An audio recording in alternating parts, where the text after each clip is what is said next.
So good afternoon, everyone. My name is Trevor Throne. I'm the Deputy Chief of the Clovis Police Department, and it is with a heavy heart that I stand before you today to address the tragic incident that unfolded at Ned Houk Park on Friday, May 3rd, 2024. Before I proceed, I want to extend my deepest condolences to the families and loved ones of Taryn Allen and Harley Censoneros. Their lives were tragically cut short, and our thoughts are with those who mourn their loss. No words can adequately express the pain and sorrow that this senseless act of violence has brought upon their families and our community. As we speak, a 5-year-old victim who sustained a gunshot wound during the incident is recovering, or is receiving care. Our hearts are with the victim and her family during this incredibly difficult time, and we fervently hope for a swift and complete recovery. This investigation has been a collaborative effort involving multiple agencies from the local, county, state, and federal levels who have provided invaluable support and resources in our efforts to locate the missing 10-month-old child, Eleia Maria Torres.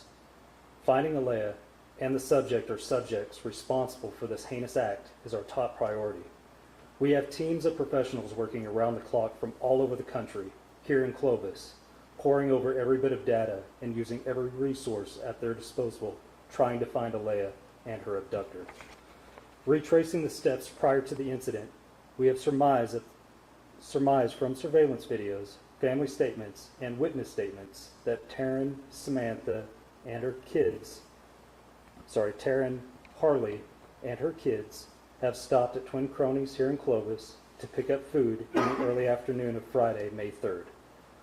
Later, they are then seen at the Dollar Tree located at 3901 North Prince, driving a silver minivan. A witness who was walking in Ned Houk Park believed he had heard gunshots, but it was not reported immediately to law enforcement. Then at 4:25 p.m., 2 males had entered the park and observed the 3 victims laying next to a silver minivan and called the Clovis Police Dispatch. As you all have read in the Amber Alert statement that was put out by New Mexico State Police, it was thought that a maroon car could have been involved. Because a single piece of debris was found within the scene that was maroon in color and was stamped with Honda on the back side. With such a small piece of debris, we cannot be certain if it was part of the incident, and we are still trying to gather more information in regards to the suspect vehicle.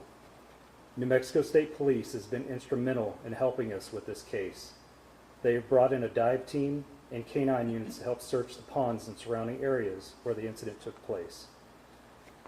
This extensive search has concluded at Ned Houk Park with no additional evidence being found.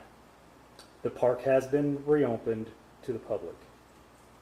We'd also like to note that both the fathers of the 5-year-old victim, Eleia have been working with our team.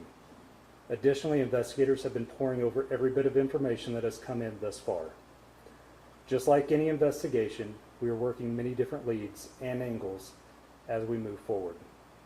At this time, I'd like to turn it over to Raul Honda, Special Agent in charge of the FBI Albuquerque Division.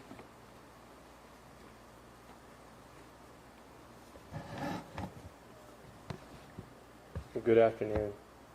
So I want to start by thanking Chief Royce, Deputy Chief Trevor, the Clovis Police Department, and the City of Clovis for your hospitality. From my FBI family to the families of Taryn and Harley, I want to express our deepest condolences. And I promise that the FBI will be with Clovis until we find Eleia and we find the individual or individuals responsible for these horrific acts. And these aren't just horrific acts, we're talking about murder. Why are we here?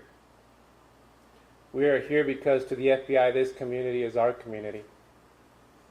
The safety of all New Mexicans will always be our #1 priority. You don't know who I am, and you don't know the men and women of the FBI who have now made Clovis their home. But I can tell you one thing. Their hearts are broken, just like all of yours. And they're not going to stop, even if I try to make them stop. until we find justice. You don't get to do this here to us in New Mexico because we are New Mexicans. I need your help. Just like the chief said and deputy chief said, we need your help to make sure we find this individual or individuals who are responsible for these horrific crimes. No detail, no tip, nothing is too small. Don't consider something, don't make that assumption that something is insignificant, because our case team will follow up on every single lead until we bring back Eleia. Please call in your tips to 575-763-9472. Let me say that again. 575-763-9472. Help us stop and catch this individual or individuals so that this does not happen again. This is an ongoing investigation. There's many things that we need to do to continue to make sure that we get the individuals that are responsible for this. So as soon as we are done here, that's exactly where we're going to go to continue to do our job, because our job is not done. So we will not be taking any questions at this time. But if you have any administrative or procedural queries, please forward those questions, those queries to the Clovis Police Department. Thank you.